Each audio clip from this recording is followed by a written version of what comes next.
I'm Jay Horton. I make movies that make money, and this is Filmmakers On. Today, I'm speaking with the director of the breakout documentary hit The Last Blockbuster, Taylor Morden. He tells us how he started making documentaries and how the marketing and distribution differed from feature to feature. He's also going to get into the marketing and production behind the breakout success of The Last Blockbuster. Let's do the interview thing. So I want to jump right into the Last Blockbuster, but before though, I do want to ask you, because you're pretty much the first documentary filmmaker I've had on here that's done predominantly documentaries. Was that always where your head was at? Did you always just want to do documentaries, or did you start like wanting to do narrative and kind of fell into it? How did that work? Well, I played in a lot of bands. So I started in music videos, and then I was living in Washington, D.C., and I was doing a lot of commercials and corporate brand videos, internal business to business videos, stuff like that. So basically making a living as a videographer, not a filmmaker. I still don't really know if I call myself a filmmaker, but we're getting there. But I got in kind of through that route, and so it was very natural as I'm making a 7-minute documentary about a corporation for the corporation or whatever. And then I moved back here to Oregon, and I couldn't find work as a videographer. It's a small town. There were already a lot of creative people here doing it, and they don't take too kindly to outsiders. So it was a saturated market. And I had saved up some money from doing corporate work and commercials and things like that, and weddings. I shot a ton of weddings.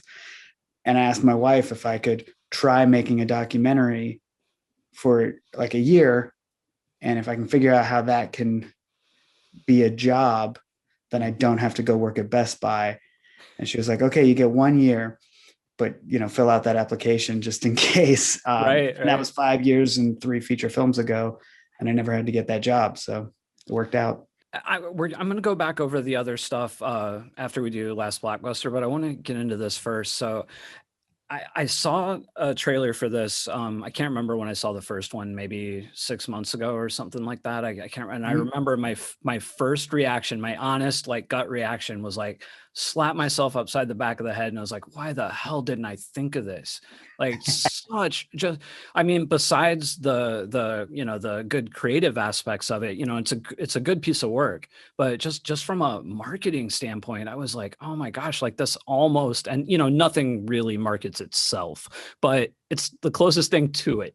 Like that Yeah. is, so was that a thought at all?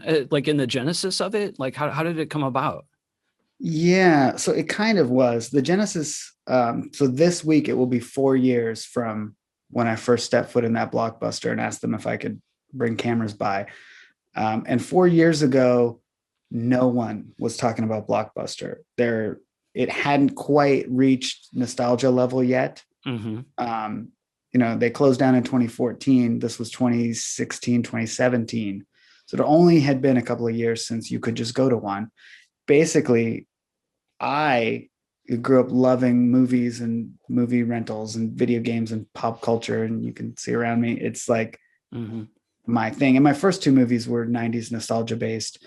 So when I found out that there was a Blockbuster in my town, immediately I was like blown away. Like, what is the story here? How are they still open? Who is renting movies? And this was 4 years ago, and there's still people renting movies there today. Spoiler alert. But Yeah.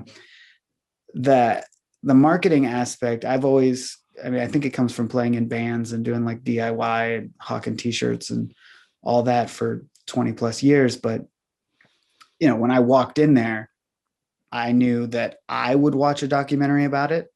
And I know that I'm a pretty typical, I like Marvel movies, and I like Stranger Things, and I like all the mainstream stuff. I'm a Star Wars nerd. So if I like it, then there's probably a lot of other people who would also be interested. And that's kind of how I always, when I go to make a movie or start a project, I'm like, well, do I like it? And is it just the weird part of me that likes it? Or is it like the mainstream, everybody thinks this is cool? And then also you start telling people, I had a partner on this, a producer, writer who lives here in town. And when I pitched him the idea, a few months after that, watching him light up and go, that's such a great idea, was just like the confirmation of, yeah, I'm not the only person who thinks the story of how there's still a Blockbuster Video going in this small town, and, you know, the corporate rise and fall, and how it went from there being literally 9,000 locations, like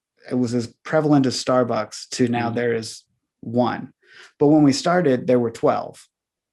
In 2016, 2017, there were 12 locations left. And my original plan was to go to all 12 and maybe do a series of shorts, or, you know, maybe it's a show, maybe pitch it as like a 20-minute episodic.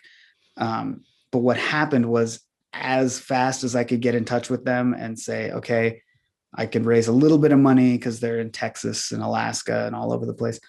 And by the time I could get things together to go out there, I would contact them and they'd say, well, don't bother, we're closing next week. Or, you know, we don't want to talk to you because we're dealing with filing for bankruptcy and going out of business. You know, all these things that it didn't really become apparent right away that the store here, I live in Bend, Oregon, where the store is, that the store here was going to be the last one. For almost 2 years, we were working on the doc off and on. I worked on it at the same time as some other projects, but, you know, the urgency, as soon as it became the last one, it really popped in the news and pop culture. You know, it was right around the same time the Captain Marvel movie came out, and she crash lands into a Blockbuster Video, and you're like, okay, it's time to be nostalgic for video rental stores. You know, we couldn't have written this story to where this store that we had been filming for years became the last one. We all thought the stores in Alaska would be last because they have that, you know, anecdotally, the internet's not great, so people still watch DVDs. That's what we hear. And so we figured this would be one of the last Blockbusters. But as it sometimes happens, you know, you make documentaries, every once in a while you get really lucky and the story unfolds the way you might hope, you know, or it's at least interesting enough to warrant a feature film. I mean, it wasn't just luck, because I did have the foresight to be like, I think there's an interesting story here. And getting in early, you know, many people contacted the store and asked if they could do a documentary, but because we were in there 2 years ahead of everyone else, and my partner on the movie was smart enough to get a life rights contract in place just before all the vultures started coming in. So we basically had the rights to do this story as long as we finished it within, I think it was 2 years from that point. And it was like the day of our world premiere was the week that our contract was running out. So, oh, wow. Right under the barely did it. Wow. Yeah, that's so cool. I mean, and you know, you're experiencing something on this that a lot of documentary filmmakers, you know, they chase for their whole careers. I mean, granted, it definitely, like, you had the foresight to do it, and, you know, it doesn't take anything away from the hard work, but just the way that it did unfold. I mean, that's Oh, yeah. awesome. Yeah. And then the hype, you know, we've seen the store blow up in the news every time anything happens. Oh, we're the last one now. It's all over the media. Oh, okay. Now they did an Airbnb thing last year that was huge. It was everywhere. You could spend the night at Blockbuster Video. And now this week, when Netflix announced that they're showing the movie starting Monday, the internet is going crazy. We were on the front page of Reddit this morning. It's all over Twitter, you know, BuzzFeed, all these places are talking about it. And it's like, that I did have a feeling, because to me, the irony of that, when we first heard that there might be a chance we could be on Netflix, we were like, yeah, of course, the press that we will get from that, you couldn't pay any publicist to do that, because the irony is too strong. Yeah. It's too good. It's like tailor-made for virality. Is that a word? Yeah. To go viral. Yeah. Yeah. So that's been really cool. And that's happening right now. Like, I was just responding to tweets before we hopped on this call, because got to stay engaged, you know, social media. full-time job right now. What I find really amazing about it too is that, you brought it up so independently. Again, when I first saw the trailer for it, I was like, just on subject matter alone, like I was convinced that this was like, like a major production company, somebody out of Fox or something had done this. Right. I mean, right now, the internet is convinced that Netflix made it. The joke is that they're pissing on the grave of Blockbuster. Like, imagine, like a lot of the memes are like, imagine you murder somebody and then the killer directs a documentary about the murder, right? That's the idea here is how spiteful Netflix must be to have made this documentary, but they didn't make it. They're just licensing it. Right. But we're playing along with that because that's hilarious. I love that narrative that. Oh, it's great. So this was your fourth feature or a third? Well, it's my fourth if you count feature length quarantine fan remake of Back to the Future 2 that we did early in the pandemic, which is on my IMDb as a feature film. Mm-hmm. And I love it with all my heart, but it's not, it's a fan remake of Back to the Future 2. It's not a movie. Right. It's my third feature documentary. Okay. So on the first two, how did you approach distribution? So on my first one, like I said, I was coming off of working in commercials and corporate and all that. Mm-hmm. And I knew nothing, everything I know about filmmaking was from DVD, audio commentaries, making of featurettes, and the internet, podcasts and Film Riot and all these YouTube shows and all these things. Like I was a kid making the slider out of PVC, trying to figure out how to make movies or whatever. And at least at that time, this was again 4 or 5 years ago, I wasn't seeing a lot of information about distribution, and I didn't know what I didn't know.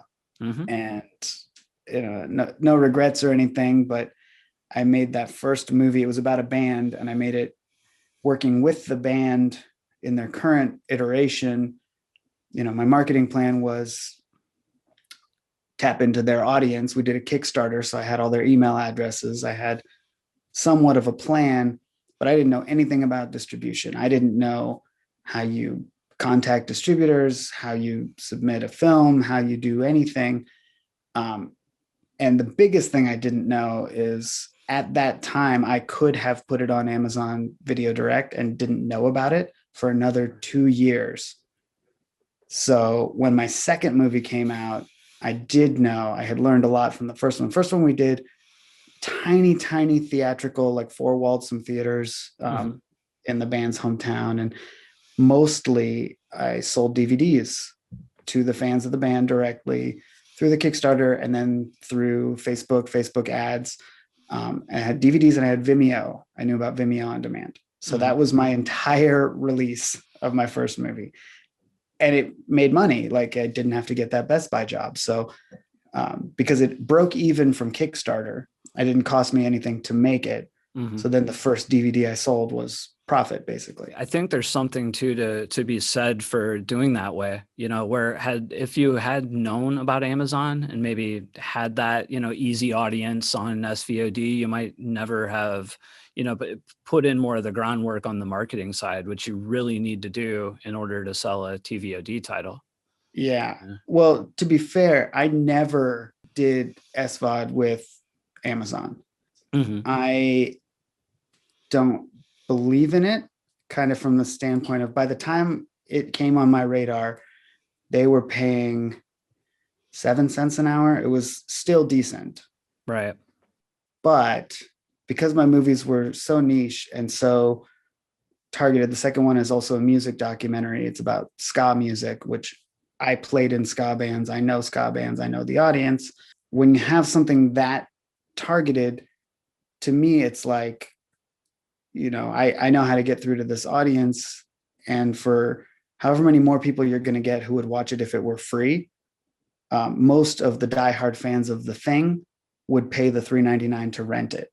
So I've been on TVOD through Amazon since I found out about it for both of those movies, and they still do pretty well every month. And I tried as an experiment, because, you know, you can only be direct, you can only be in the US and the UK. Right. And as an experiment, because UK was making me about $75 a month on one title. And I was hearing people were like, you do better than that going to SVOD, right? Right. I switched it over. This was 5 months ago. Took a couple months for it to kick in, being available on Prime just in the UK. Because in the US, I was making more and didn't want to give that up on the chance that it would do whatever. And this is all just experimental, right? I'm learning distribution as I go. But what happened is the month I clicked it over to Prime in the UK, it made exactly the same amount of money as all the previous months, but it was making it a penny at a time. Right. So exponentially, way more people were seeing it. Right. And then that's like a decision you have to make. Is that the goal, or do you want to make more money? And just as I was like penciling it out and trying to figure that out, Amazon took SVOD away from me about a month ago. So decision made. Decision made. Yeah. Everybody who got to watch it those 2 months that it was up on Prime, you're welcome. That's I have no choice anymore. Yeah, no, I honestly agree with you 100%. I know on this channel a lot, I talk a lot about the, benefits of SVOD or AVOD, but in your particular case, especially having like such a niche and targeted audience, I think that the TVOD was absolutely the right method. The only thing I might have said, if they hadn't have kicked it off SVOD, if the amounts are equal, I would want more people watching it. That's where I was leaning. Yeah. I hadn't clicked it back to TVOD only, and I was thinking about it. Yeah. And I logged in because I was hearing all the news. Everybody was like, I'm getting kicked off of Prime. I'm getting kicked off of Amazon. And I was like, oh man, I hope my movies are still up there. I'm curious right now to check. Me too. It's every day. Like any day it could be gone. Yeah, I know. Exactly. And that's when I found out it had been removed from Prime, but was still there. So, prior to them, pulling the documentary thing just a month and a half ago, I was experimenting with some intermittent windowing where I would take a title that I had put on SVOD, and movies have windows, and after a certain amount of time, even if it's doing well, it's going to fall off. So when my SVOD would fall off, like say under $100 a month, I would switch it to TVOD, and I would leave it TVOD for a couple of months. And, and then when that kind of would fall off, I would switch it back to SVOD, kind of go back and forth. That's and fun. I found, it's hard to say if this would work across the board, but at least in my case, those switches seem to kind of kick it in the algorithm a little bit more again. Like it never went back to like the SVOD heights that it was at when I started it, but it was making more than it was when it had fallen off, when I'd switch it back and forth. Although I guess that's all moot. I don't even know why I bring that up now. Can't really do it anymore. Well, that was kind of what I was thinking, was like, experimentally, I was thinking, okay, so in this 2 month or month and a half period when it was on Prime, whatever, 25,000 people watched the movie or whatever it was to get that many views. Yeah. And then in a regular month where it's rental only, it's like 100 people watched it. Totally. Same amount of money. But those 25,000 people, they all have friends. And then if it's transactional, when their friends go to look for it, they're probably going to pay the $3. So yeah, that makes sense to me. And that was probably where my logical brain was going to go next. But again, these are all moot points, and no one's going to go rent it on Vimeo, so it doesn't matter. Right. So with the new one, you went with did 1901 distribute The Last Blockbuster? 1091. Oh, okay. Yeah, and they used to be part of the Orchard, which is big in the music space, and then they branched off, but they kept their catalog from what I understand, and they do a lot of really cool indie stuff. They did like the Hunt for the Wilder People and What We Do in the Shadows. Wow. So had a decent reputation. I know some other people who had their movies with them, so I felt confident that they were one of the good ones. We'll Right. see. I still haven't gotten that first paycheck. Yeah, that's what I always tell people too, is like those, your first 6 months can always feel like awesome. First year can feel awesome, but then when it's time for money to change hands, you never know. Although it sounds, I would imagine you're in pretty good hands. How's the working relationship been? Like, are they helping with the marketing and stuff? Like, I see you all over the place on social media, which I think you have to do regardless, but have they Yes. been supportive on the marketing side? Yeah. So that's been interesting because with my first two movies, it was just me driving all publicity. I did hire a publicist on my second movie for a while, off and on, to do a couple press releases and things like that. Was that helpful for you at all? It was, but that was in the music space, and I found a publicist that was in that genre of music specifically, Mm-hmm. and so I knew his skills would be effective. When it came to Blockbuster, part of the reason we went with a traditional distributor was, it's not a niche subject. No. You don't have to seek out the one person out of 100 who has heard of Blockbuster. It's 100 people out of 100 know what we're talking about. So we figured the traditional marketing approach of get it in front of as many people as possible is the right way. And we, while we didn't want a distributor that was going to spend a huge amount of money that we would never, recoup, we did want them to do some work. And part of what I liked about 1091 is they have an in-house publicist that they don't charge us for, basically. And they help a little bit with social media assets and spreadsheets and things like, have you reached out? We have some stars in our movie, stars. Mm-hmm. And so they keep a list of like, well, did you reach out to Jamie Kennedy 2 months out? How about 1 week out? How about on launch day? That kind of stuff. Very helpful. I'm 100% going to steal their spreadsheets for my future projects. This is great stuff. And their publicist did a great job. When we first launched in December, they got us New York Times coverage, Washington Post, New York Post. It's all over the place. And that stuff, like, I know how to promote on social media and I know how to reach out to these outlets, but I also know how often I've failed. Mm-hmm. My first two movies were not written up in the New York Times. Yeah.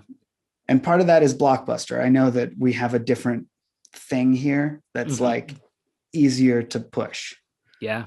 Right. In fact, I don't know if we're probably not supposed to talk about it, but we were told that Netflix doesn't love it when you promote that your movie is coming to Netflix. Basically, like, we were warned, don't put out a press release. Mm-hmm. Let Netflix put out a press release, which now in hindsight, great, worked out great. Right. Their press release took off and people are running with it. But, a month ago, I didn't know if that was going to happen. We still hadn't heard. You get like a Netflix contract, but until Netflix announces it, it's radio silence. Wow. We gave them the date they could start running it. They could have waited 6 months. We don't know. Mm-hmm. And there's nothing you can do as an indie, even with an indie distributor, to like twist their arm. You can't say, hey, can you feature us on the main thing? Nothing. So that's been interesting. The little bit of pushback from our distributor about what not to do. Mm-hmm. I'm a big proponent of throw everything at the wall and see what sticks and ask for forgiveness instead of permission. And, do, always be doing, always be hustling, trying to get the word out. I'm willing to sell my movies to people one person at a time. I'll meet you in an elevator and at the end, you're going to be like, oh, I know what I'm renting on Prime tonight. That's the hustle that I think comes from playing in independent bands and selling CDs out of the trunk of my car. And so it's been a little bit strange going through the proper channel, going through publicists and waiting, and somebody contacts, would you like to do an interview on this thing? Like, okay, they can just call me. You don't have to go through but yeah, I'm learning. It's all new. So, what kinds of grassroots stuff have you been doing to promote it? Like, how did you start? What was the first thing you did? Oh man. I mean, I've been promoting this movie since like the week we started shooting it. Mm-hmm. Through social media. We started an Instagram, a Facebook, a Twitter. Although Twitter is a very hard space for us because there's a very popular Twitter account called The Last Blockbuster that is not us. Mm. And it has a ton of followers and they're very funny, but we can't, there's too much confusion. It's very difficult. I do a lot of real life, there's flyers up all over the small town we live in. At the film festival a couple of years ago, while we were making the movie, I took Polaroid pictures of Blockbuster Video, wrote our movie website on them, and just left them around town for people to find, like that kind of grassroots, like actual DIY marketing. But then at the same time, like we're doing pretty well on TikTok right now, which is a whole new thing to me. And like I said, I'll try all the things and see what sticks. And for whatever reason, TikTok is our most popular social media platform right now, which, I'm almost 40 years old. I have no business being on TikTok. Don't know what I'm doing, but it seems to be working. And a lot of people in the comments are like, yeah, I rented your movie. I watched it. So it's working. And like I said, I'm willing to do it one person at a time. What kind of material are you putting on TikTok? I've been really curious about this. Yeah. So I started one for my previous movie as well. And I'm experimenting with different things. With Blockbuster, every time I have to go to the store, because they sell our DVDs at the store. So even in COVID times, I put on my masks and I go and drop off a box of DVDs. While I'm there, I just shoot a bunch of random phone clips, vertical, TikTok, quick, pan across an aisle, focus on one movie title. Or, I think our most popular TikTok was looking around the store and showing our movie poster that says The Last Blockbuster, which there's no talking, there's no funny joke, just a pan, no reveal, just a pan and the poster. Interesting. And that's got like 600,000 views right now. And that got us up to, I think we have 27,000 followers, which, our Instagram has 10,000, our Facebook has 6. So it's triple our other social media. And I also put the effort in and went into my editing program and set up a vertical timeline for the first time ever. Hated myself for doing it. But I made like these 30-second clips that were like very edited, that were designed for TikTok and had movie clips and B-roll. And I narrated them really quickly because you have to talk really fast for TikTok. Yeah. And I made those, and some of those have done really well, and some of them have totally flopped. And there doesn't seem to be a rhyme or reason. Part of what I like about marketing on TikTok is that it almost has nothing to do with your following or if you've had something go viral. Everything you post feels like has an equal chance of getting 1 million views or 100 views. And they feed your content to random people through their algorithm that they think might want to see it. Right. And so as a marketing thing, it's like on Instagram, we reach some percentage of our 10,000 followers. Yeah. On Facebook, we reach some percentage of our 6,000 followers. And if we want to reach more, we have to pay for it. If you want to reach strangers, you can target them based on liking Blockbuster Video, but you have to pay for them. Yep. TikTok works is it's almost never going to show your content to the people it has already shown your content to. So if we've got well over 1 million views cumulatively across all our posts for the last couple of months. And I can say pretty confidently that it's probably 500,000 different people. Right. It's not the same 20,000 people seeing every post over and over again. So to me, from the marketing standpoint of like Coca-Cola marketing, that's just like remind people you exist. No call to action, just, there's a Blockbuster left. So that way, when they see it pop up on Netflix or Amazon, like, oh, I've seen that, maybe I'll watch it.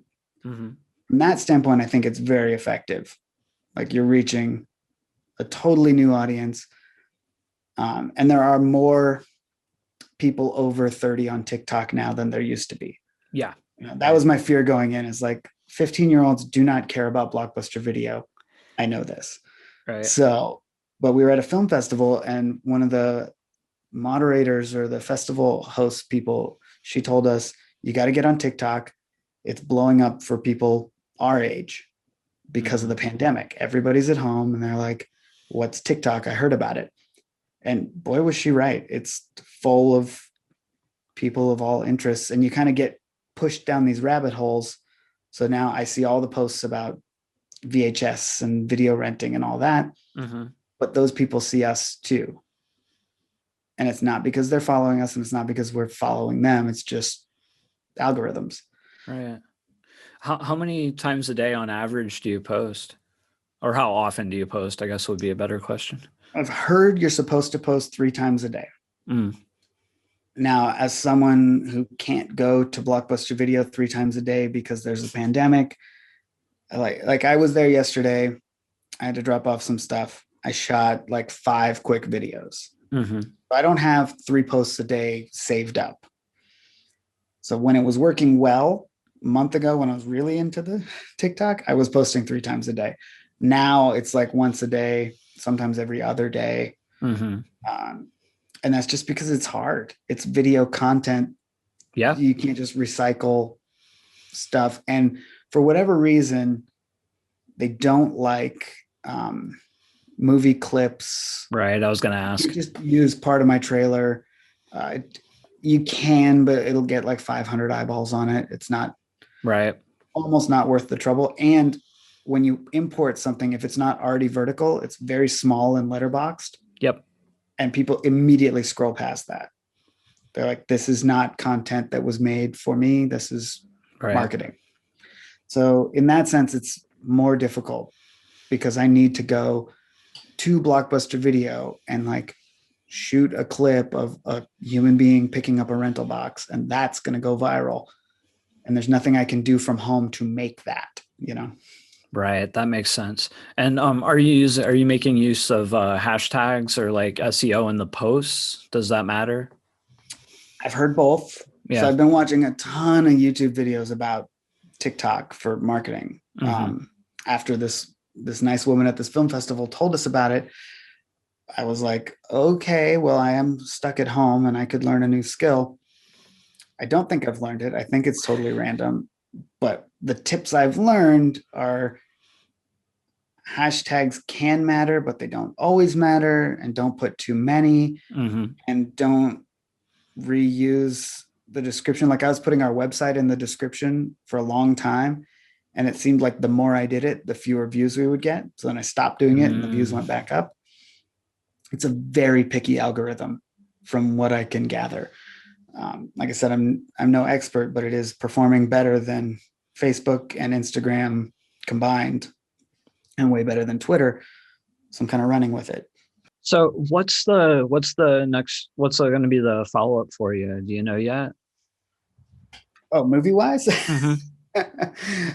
Yeah, what comes next? I just came off of Blockbuster and my other one, Pick It Up, Ska in the 90s. I've made at the same time. Mm-hmm. So it was a 4-year process. It was 4 years of making 2 movies at once, 2 documentaries at once, hundreds of interviews, thousands of hours of footage, and I'm not ready to jump back into the documentary game. Mm-hmm. I'm working on scripts during the pandemic. I've got narrative ideas. I've done a bunch of shorts, and I would love to do a narrative feature.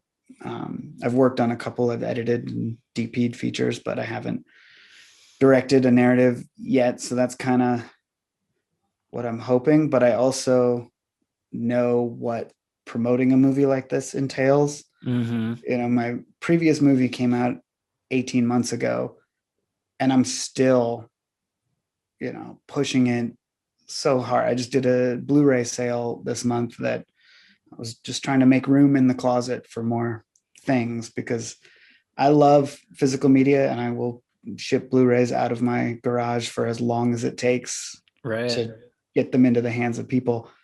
But it's a lot of work and it takes up a lot of space. Mm-hmm. And it's, so how are you doing the physical sales? Like what are you using a service, or do you do it all like from scratch? Like how does that work? For Blockbuster, we do them we're very lucky. We have a brick and mortar store that carries Yeah. our movie. But we also went through, I think they're called Passion River. They're a physical media distributor. So it's in Walmart and on Amazon and, all that. It's very hands off. Mhm. Although we kept the rights. So we did like a limited VHS run and we're allowed to sell them. But, the work to do that, I'd rather let them sell it at Blockbuster and buy them from us. So that one is all done through third parties. But my previous two movies I sold from my website and literally just PayPal, shopping cart. And my first movie, we only have the movie. So it's not even a shopping cart. It's a PayPal button like you used to make. Yeah. And you could just buy one thing. That's all it has. Then we sold a decent amount of those. And then I just last month sold the last box of those from 4 years ago to the band that the movie is about. I wholesaled them to them to sell when they can play concerts again. So that's pro tip, work with another entity that has an outlet to sell physical media. But yeah, the second movie, the ska movie, I have a small office in my house here, and it's just like floor to ceiling Blu-rays, posters, vinyl soundtracks, baseball hats, t-shirts, stickers, buttons, everything. And then the website has every combination of things you can order. Shopping cart, I get the order in, I print the label, I go put the package together and schedule a pickup. And have you found that the ancillary items, like, have the sales been comparable with the other movies prior to Blockbuster? I will say this is my indie film physical media hack that I think people don't really think about. If you have a niche thing that is for a specific audience, it's very important if you're selling physical media to have higher price tiers, have options. Because with a movie, it's not, you're not Target. You're not getting people coming in every week. You're going to get people to your website once, right? They're there to buy the movie.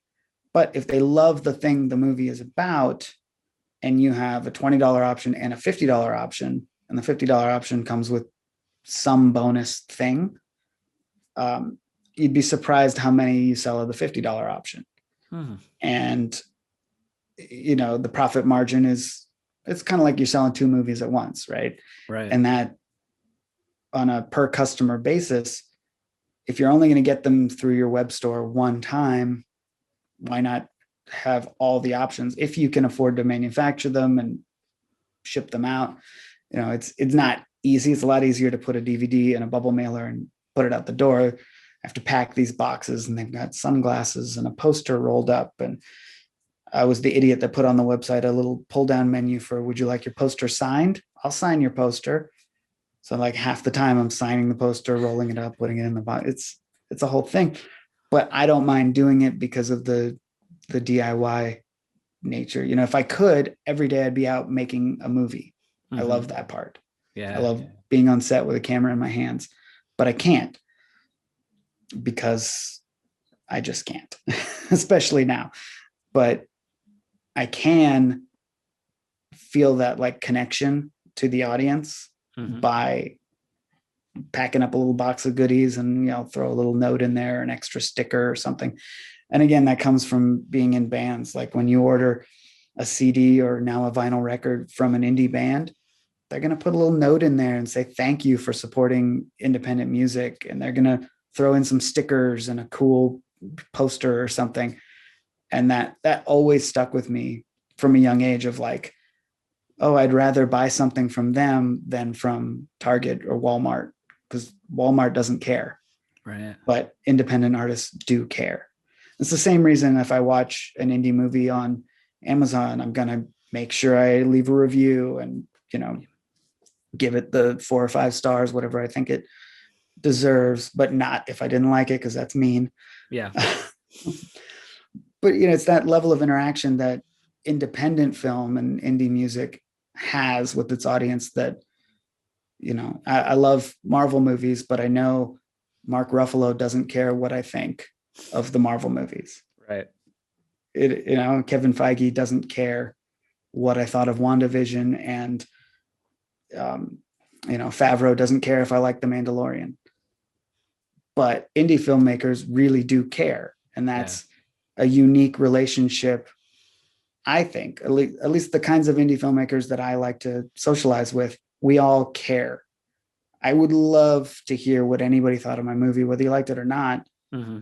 And if I'm going to be selling DVDs, I get a kick out of when I see the email and it says, oh, it's from, Tucson, Arizona. Oh, great. Well, I've never been to Tucson, Arizona. That's cool. I'm mailing a thing that I made to a place I've never been. Or when it's international, that's so fun. Mm-hmm. Like I got to mail this one to Canada or Brazil. Wow, that's crazy. I hope it makes it through customs like that. What a fun way to be an artist. And it's just weird.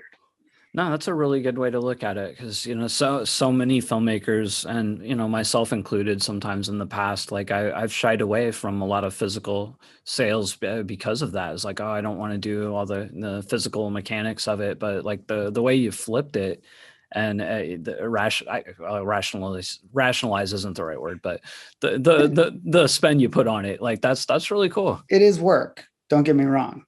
It is barely worth it, and it doesn't pay minimum wage, even at the old minimum wage before we get a better one. But to me, it's worth it from that standpoint of interacting with your audience. Like, right. So you on Blockbuster, you did crowdfunding for that, correct? Yeah. Okay. How did that go? Or was that your first time crowdfunding? It was my third time. Okay. So the first movie I did a little Kickstarter. I had no idea what it would cost to make a documentary, so I did a Kickstarter for $5,000. As it turns out, that was not what it cost me to make my first documentary, but the Kickstarter did well enough. I think that one was 12 grand, and I only had to put a little bit in out of pocket to finish the movie, so that was fine. And then my second one, the ska music one, that one, the built-in community, really blew me away. And so that Kickstarter, our goal was 40,000 because I knew it was a bigger project, bigger scope. We ended up raising 118,000. Wow. Which blew me away. And I was humbled.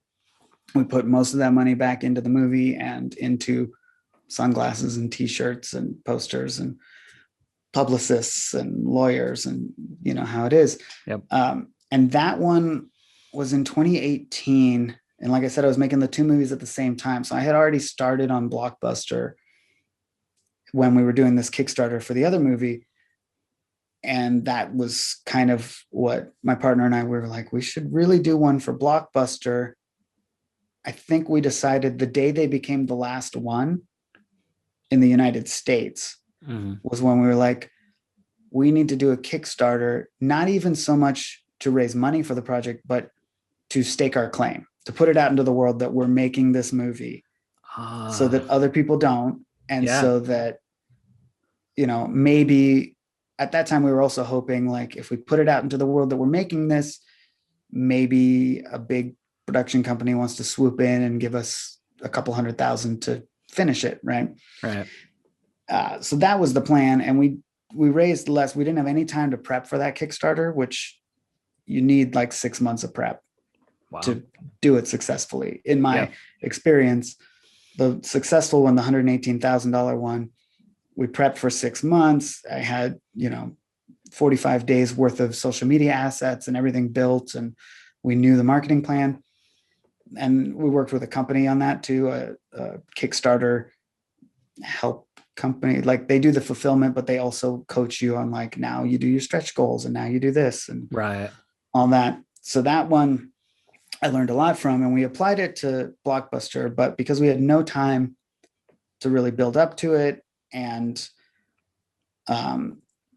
what I learned is audiences care about Blockbuster, but no one's obsessed with it. Like, it's not niche enough to have the diehards. When you do something about music, the people who love that music love it. And sometimes in Kickstarter, that means they'll kick in a few $100s to be in the credits or to get the special test pressing of the vinyl soundtrack or whatever the thing is that's very rare. Blockbuster, it was way more, it was a lot of people, but it was like the $15 contributions. And people are like, I like that, but I don't love it. but I like it. And that was kind of where it clicked with us of like, this isn't what I've done before. This isn't sell one person one $100 item. Mm-hmm. This is, try to get 1 million people to watch it and get a fraction of a penny. And so that Kickstarter didn't do as well. I think it raised like 40,000. Our goal was 20, I think. So it's a successful Kickstarter. All 3 of them were very successful, but then you run into the thing with Kickstarter of you had promised a date the movie would be done. It's never that date. With Blockbuster, it was like a full 1.5 years after we said we would have it done was when we got the Kickstarter rewards out, and that feels awful. And you get a bunch of emails all the time of like, hey, is this still happening? What are you doing? And some people get angry that they gave you money for this thing that seems to not be happening. And we got wrapped up in, the store becoming the last one. Everything took longer. There were all these hurdles. Oh my God, Kevin Smith will be in your movie, but he won't be in it for 6 more months. So you got to wait. So you got to, things like that keep happening. So it stretched out, and we really needed to wait for the ending. Are they going to stay open? Are they going to close? That was a date on the calendar that we had to wait for. So all that combined, I don't know that I would do a Kickstarter again for this type of project. If you have like a niche audience that's really diehard about something, it makes perfect sense. But if it's a broad subject like Blockbuster Video. So before I get on to my last question, I did want to ask you a little bit about your process as a documentary filmmaker and how that's kind of evolved over the films. All 3 of my movies were very different. And I don't know if that's my process evolving as much as my first movie, I mostly did by myself. And I learned a lot from that. And what I would do is, because I live in Oregon in this very small town, I would fly around to do these interviews and things. And I would hire a local crew, usually through Craigslist at that time, that had, I'd bring my own cameras, but I needed somebody with tripods and lights and, a boom stand and the things that are hard to fly with. And I needed a set of hands. So I would hire a local crew member. I don't even know what to call people when they're doing, they're the AC, they're the grip, they're the PA, sometimes, AD. I don't know.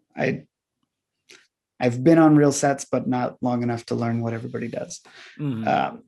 So that one was very much, me and then a stranger in every city and learning as I go. Like, oh crap, I wish we had a lav on that person because the shotgun might cut out halfway through, so we only have half the interview, things like that. Learning as I go. The second movie and the third movie, which I was doing at the same time, were different because I was working with different people. Blockbuster, I have a partner on it, and it says writer, producer, and then I'm the director, but really we both did all the things because it's a 2-person crew a lot of the time. So sometimes he's DPing, sometimes I'm DPing. He did shoots that I wasn't even on, and I did shoots that he wasn't even on. And so it was a very different process because there was another person involved. There were things I didn't have to do that I had to do for the other 2 movies. And then the same with the middle movie, I had a partner on, but he was more like research. It was a historical music documentary. So he was the knowledge, right? And the connections. He was booking interviews, and like he did the score and things that I'm not going to do. So it was different. My role on all 3 were very different. Process wise, my first one, we shot the interviews, learned what the story was, cut to that, shot some additional interviews, shot some B-roll. And then there was a little bit of a, real life, real time event happening with this band's reunion. So we shot that in real time, cut that in for the ending. Done. Pretty straightforward for a talking head doc. The second one, because it was historical, we kind of knew the story, we had lived it. It was the music that we had played. We did write an outline first and then conduct the interviews to that outline.